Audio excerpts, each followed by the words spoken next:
क्या आप मरते ही सीधा जन्नत में जाना चाहते हैं, बीच में कोई रुकावट ना हो? नबी करीम सल्लल्लाहु अलैहि वसल्लम ने एक बहुत आसान अमल बताया और फरमाया, जो शख्स हर फर्ज नमाज के बाद आयतुल कुर्सी पढ़ ले, उसके और जन्नत के दरमियान सिर्फ मौत ही रुकावट रहती है। यानी इधर आंख बंद हुई और उधर जन्नत शुरू। अब सोचिए कितना आसान अमल है।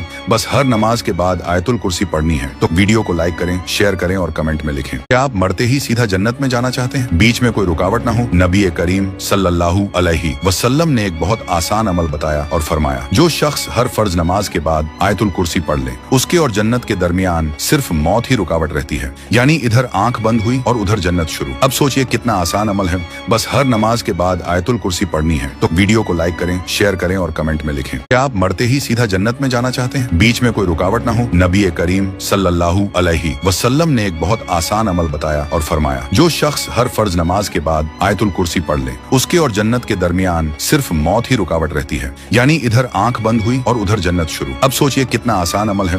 बस हर नमाज के बाद आयतुल कुर्सी पढ़नी है। तो वीडियो को लाइक करें, शेयर करें और कमेंट में लिखें।